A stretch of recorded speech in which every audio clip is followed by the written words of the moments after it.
Welcome to the Global Apparel Sourcing Expo, organized by the IF and its partners ForSource and Sourcing Journal. This expo will bring together manufacturers and buyers from all across the world, as the IF is the International Apparel Federation uniting industry associations and their members from all continents, uniting them to build stronger, smarter, and more sustainable supply chains. Now, the Expo has a conference, and the conference is divided into a number of topics. Each week, a different topic will be addressed. This week, we are talking about the topic of the supply chain.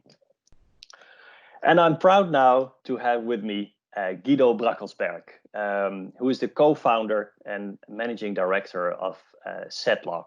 Setlog is a company that helps clothing brands, retailers to digitize all the processes along their supply chain. And Guido and I have known each other for ages, and I've followed the growth, I could say that the very fast growth of Setlog, and seen actually with my own eyes how it is helping companies that face the challenge of making digitization work, not only in terms of processes but also in terms of profitability of the company. So I think we are lucky to have Guido. It's a very relevant topic to have today, and a very practical one as well. And I'm eager to listen to his presentation. So Guido, take it away. Well, thank you very much, Matthijs. It's good to see you again. I remember just a few weeks back we did an interview, just reverse roles. I was interviewing you, and what really struck me was when you talked about supply chain solidarity, and that's something very important. When we talk, what we do, Setlog, is it's really a collaborative platform. And I'll come to that to my presentation. So I will share my screen and then jump into the presentation. Here we go. It's very important to me. You cannot improve what you cannot measure. When you talk about solidarity, for me, it's part of it. Of course, it's more than that. But for me, it's also a lot about, you cannot improve what you cannot measure. And I will talk about what we mean by that. So quickly, for those of you that do not know us, and presumably there will be a few, so we are a German-US software tech company. So we originate out of offers and entered US markets about 10 years ago. We have a lot of supply chain partners on behalf of our customers connected to the platform, and we have a good solid 20 years track record of helping our customers. So quickly, what do we do? So when you look at the inbound supply chain, we supply our technology. We call it's an integration gateway. So we're basically replacing email and Excel along the entire supply chain inbound. So what we mean is we take OSCA, it's a subsystem, to your ERP, to your PLM system, and basically any kind of touch point, the journey of your PO, the touch points of the PO, starting from product development, procurement, order management, quality assurance, logistics, and so forth. All these workflows that concern outside partners like agencies, suppliers, forwarders, factories, QC labs, warehouses. This is all being put into OSCA, and that's relative party, and all the parties are then connected to OSCA. So you become it's one platform for distributing and receiving data for the customer. So what do you get out of it? It's a neutral, and that's very important. It's a neutral platform. It's a communication platform. It automates processes wherever we can. So we have customers like Peek and Kloppenburg and Zalando and so forth that manage any kind of aspect in their inbound process on our platform, and they started to automate processes. So luckily we got rid of all the Excel lists, no more emails, just a few emails, but these were the personal ones, but the communication is put onto the platform. And I think if people ask us, ask me what's the biggest benefit that you can give to your customer, it's just full control. Transparency will give you full control. Real time what is happening. There's an alert system embedded in the system. It's a management by exception principle, and you'll see early on when things do not proceed as as it was originally planned, but then you can together, and that's when it comes to the solidarity, it's not like complaining afterwards what went wrong. It's more like anticipating problems and then jointly finding solution. So for us, our software helps a much deeper integration between the brands and their supplier or service provider base that we see. So, but let me come, when I talk about, you cannot improve what you cannot measure. Our track record shows that every brand and retailer out there can enjoy significant cost savings and substantial financial added value by digitizing the inbound supply chain. So does that sound too good to be true? Let's see. So let's take, our fashion dummy brand.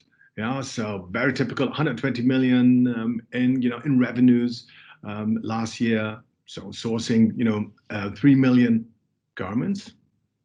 I would say a relatively typical mix between Asia, Turkey, and a bit of CMT trade in Eastern Europe.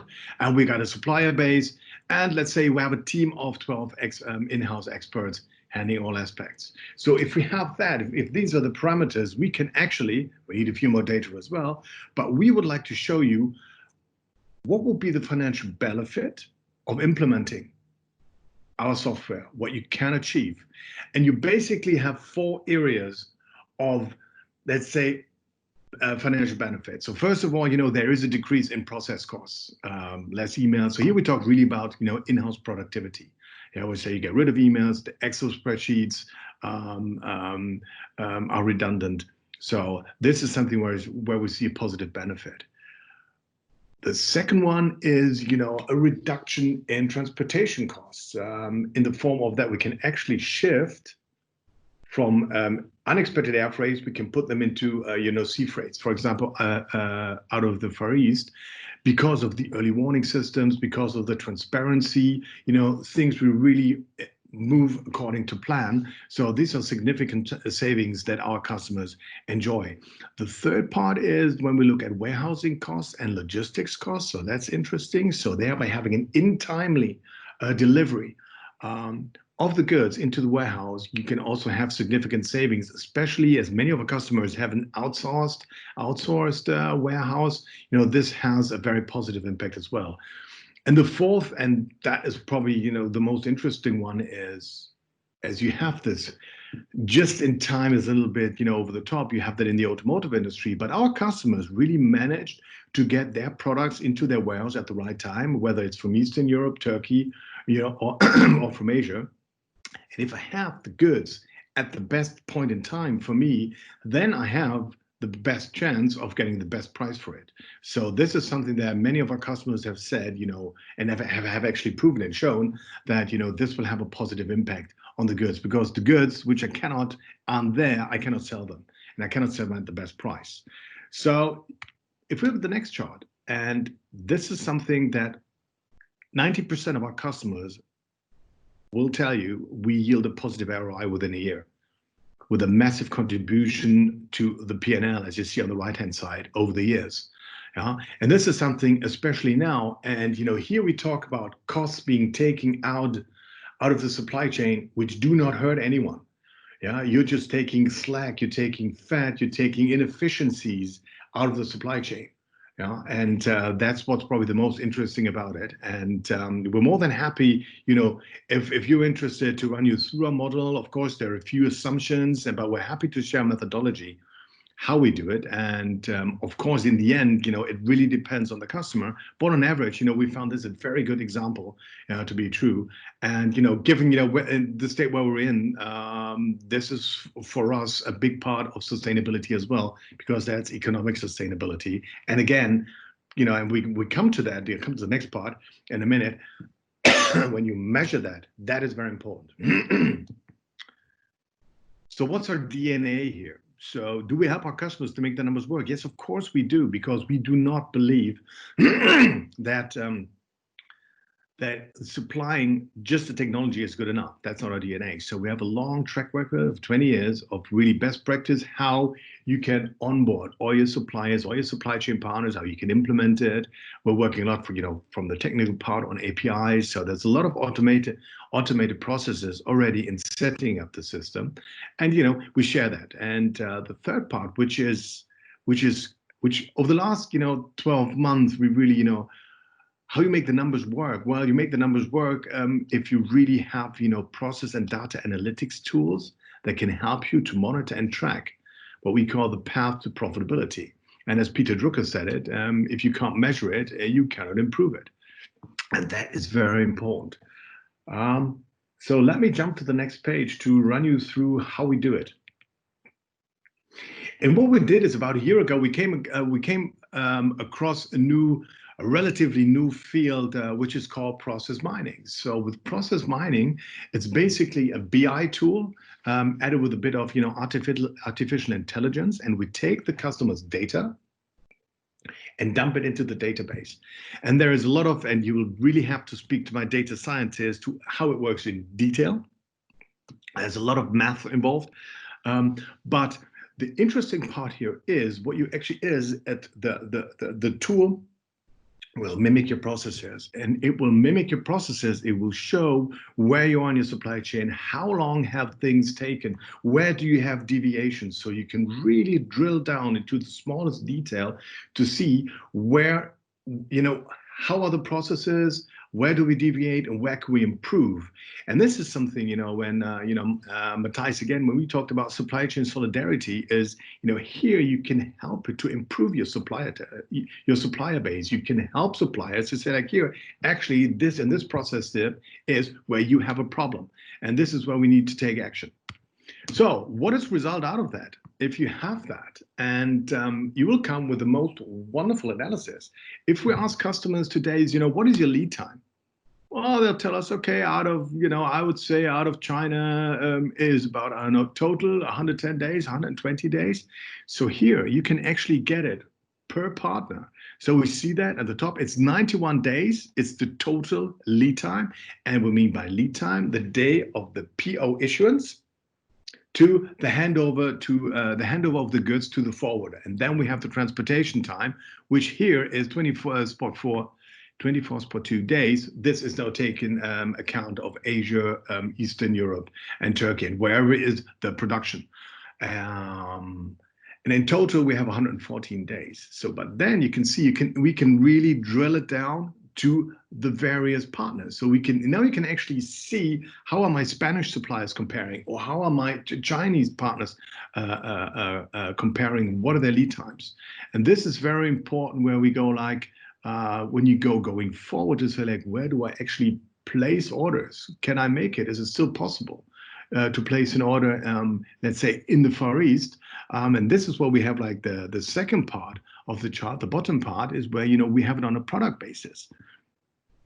And of course, the price is relevant, the past quality and how good your supplier. But here, these are precise lead times that show you per product group, where do you stand and what can be achieved in the point of time. And this, what all of our customers enjoy, is lead time acceleration. And when we come back to our ROI model, the return on investment methodology that we've just shown to you, here you can actually track and monitor your improvement. Yeah, and here, for example, we see at the top time, this is again is the lead time. So from the PO issuance to the handover date of the goods, and blue is 2018, and green is 2019, and you can actually see how things have improved, and you can measure and you can track that. And if it has not improved, then it can really drill in and say like, where are the problems? Where have been the issues? So in total here with this customer, we have this dummy data here. So we have an improvement about 4.3 days. And you do the math, that is actually a very strong contribution to your bottom line. But important for us is, we're not only telling you there is a return on investment, there are savings, but we'll also give you the tools at hand, to say like, how can I track that? That's probably the most beautiful chart. I really love this one. So here we have the year-on-year supplier delivery performance. So if we go to the top left, yeah, and blue is 2018, red is 2019, and yellow is 2020. So here we look at versus TD is the target date. So that is the date that you want to have the goods in your warehouse. This is where we start doing the backward calculation in our supply chain software. So we say like, okay, if this is the latest date, what's the latest, ETD in the country of origin? What's the latest production style? When do lab dips or site sales have to be finalized? These processes. So this is something that is done in our software. And resulting is here you really see a supply chain improvement when you look at the blue line to the red line. So you've seen the late deliveries have been really reduced, and in 2020 you actually have an excellent result so far of on-time deliveries. And then this is where we say if you have the goods there in time, you have the best chance of selling them. If we then go to the right-hand part, then here you can actually see on a partner base what's been their supply chain performance overall their shipments, and the bottom at the bottom right chart you can actually put that into relation, so the lead time performance to the quantity which has been produced per partner. And here, for example, we see massive volumes of the top 3 suppliers are actually very punctual. So they really deliver on time. And here on the left-hand side, you can see, okay, you have a large number of smaller suppliers and with differing performances. The next one is when we look back at our ROI model, when we said, there's savings in the warehouse. Here, for example, at the bottom right, yeah, you can see the deliveries per calendar week into the warehouse. And if you have everything transparent, all the POs, all the shipments which are tracked in our supply chain software, our customers can manage a flatten of the curve. I mean, we have a seasonal business, of course, we all know that, but nevertheless, we can flatten the curve as much as possible by having transparency and then finding an in-time delivery. And if we say, well, I have a bit of time, I can actually flatten the curve and maybe get some deliveries in early, but I'll do that on a purpose in order to reduce my warehousing costs or the inbound of the warehousing costs. And for some other customers like Jack Wolfskin or Zalando, we actually print the UPC label on the carton, so you can actually automate the entire intake at the warehouse. So that's very interesting as well. So here, that's another sign of seeing how can we actually track and monitor the savings that we estimated, and did we realize the savings? Did we get the return on our investment? So if we go to the next chart here, we can actually see, and that's the beauty of it. That's the chart I like the most, is we can have a transport cost analysis year on year on an SKU level.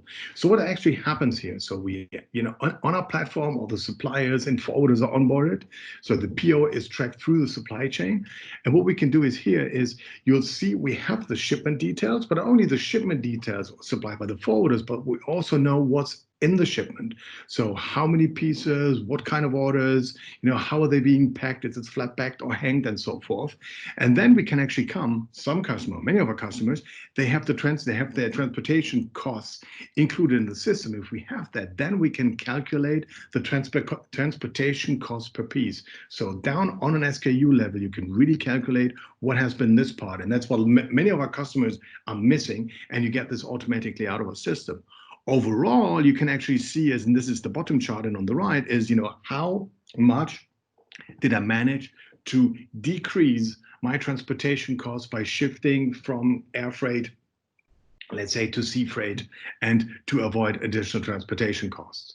So bottom line is for us is what we do here is, yes, there is an ROI, and if we look at that, you're still not convinced. Yes, of course, there are many customers that already enjoy, the benefits of our platform. But importantly, is we don't want to tell you, yeah, you can save money. I think everybody knows that there is slack in the supply chain that can be taken out. What we want to do is, first of all, show you the methodology, and we're happy to share it and challenge us on, what are the aspects, what are the areas where I can save money. And secondly, is also we integrated this process and data mining tool into our software, so you can actually manage and track, the savings. And, as we say, safeguard your path to profitability. So, well, please challenge us. Please call our customers. I think many of you know people here at the company, so don't be shy. And yeah, please challenge us. We're more than happy to run you to both our ROI model or also to the BI tool. And of course, we'd love to show you our supply chain software, which is needed to do all. And well, thank you very much. So that was me, Guido Brackelsberg, and I switch back to Matthijs. Thank you so much, Guido. Really enjoyed that again. You know, what is interesting in our industry, if you hear what you are saying, you think, yeah, but that's pretty logical, right? So you want to have the transparency and view of the business processes, the supply chain process that you're running, and what the costs are, and at the same time, that this is not so logical, and not every company has this, right? Is that your experience as well? That even though it seems logical, there are still a lot of companies that could really do with a much better insight into their business processes.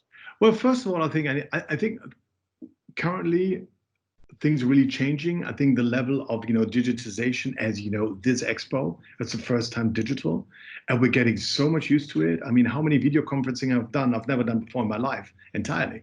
Yeah, and so you see, there's really a very positive impact there. I think what people are a little bit hesitant. Can I manage such a global project? But our customers tell us, I'd be surprised to say, yeah, we were a bit reluctant. Can we manage that? We have an ERP system. We know things can go wrong here, and do all the suppliers play along? But we have many suppliers out there in the Far East or in Turkey that say we actually recommend our system because it helps them. It gives them transparency as well. And this is what I like when you said, supply chain solidarity that you at the IAF talk about. It's like, hey, we need to collaborate. Do not talk about the 5 cents per garment you want to take out per piece.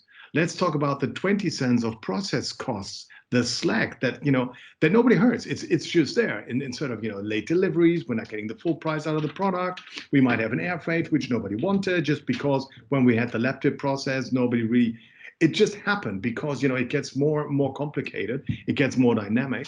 And this is where we can really help, and this is where we see the benefits coming in. And we have got to say, we can't imagine how we did it before. It works somehow. Don't get us wrong. But if you look at the car industry, you're not building cars by hand anymore. So you try to optimize things, or you are McLaren and you build a few cars. Then of course, yeah, and we'll have that in the apparel industry as well. But that's a very small fraction.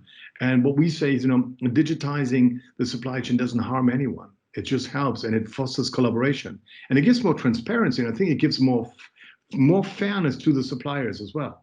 Yeah, they can show they're not really reduced only to the price. That's always my argument. Yeah, it's easy to say what's the cheapest price? I go to someone else, and and here you can see that on-time delivery, performance, and all these things. That becomes transparent as well. So that's interesting. That completes the circle, because that's really how we started talking all those years ago. Because the sort of level playing field, or the more equal relation between buyers and suppliers, was very much always on the mind of organization like IF, which represents both. But also for the reason that the whole system works better if there is that more equality, and if there is a way of doing business which sort of involves both better. So do you have, as a last question, you are saying, okay, this allows the manufacturers also actually like the insights that they're getting. Do you have an example of that? And is there a way in which you help them to reach those conclusions? Well, it's obviously, this is domain of our customers. We cannot go, because the customer, rents our software. It's a software as a service offering that we have these days. And obviously, we are not instructed. What we do is, for example, we do roadshows with suppliers, or with brands, to explain to suppliers, why the brand's doing it. We help that. We have the methodology. We've done it for so many years. We just started. We're just about to start with Miele, which is Li and Fang. which is a large franchise, like, yeah, it gets to a level of collaboration that helps them as well. Yeah, and when suppliers have a question, they can always ask us as well. We offer that to customers. I mean, most of the times, after after a week of using it, you don't get any questions anymore. But you always have new merchandisers coming in, and I think it's also creating awareness. That's very important, creating awareness that, that the customers can actually say, like, then, because what we find so many times, the customer says, I did not know that the supplier had that kind of problem. Yeah. Because you never ask, you don't see it, why, and the boss of the supplier will tell you, okay, yeah, it's no problem. It's no problem. It's not your problem, my problem. But I'll tell you, I'll make it work. Yeah. And this is kind of, this is what we mean by, if you have a transparent, if you really, because our system goes very deep into, process details, probably deeper than anyone else. And this is where you can really then derive, such kind of, of value, and that, some supplier says, okay, that makes sense. And we actually like that, because transparency, we always say, goes both ways. Yeah. Now, really, the circle is rounded, and I agree. You can't really improve it if you don't measure it. So yeah, this has really given us, I think, a good insight in how digitization can work for the industry and improve its processes. So just what we were looking for. So thank you so much, Guido, for this presentation, for the insights that you give us, and from IF, we wish you good luck in these times. Well, thank you very much. Thank you very much for having us. Thank you to you, to ForSource. It's great you're doing this. I posted it on LinkedIn. I like you guys for putting this one up. It's super cool. I really appreciate it. I think the industry really appreciates what you guys are doing. So thank you very much for that. Thank you for that.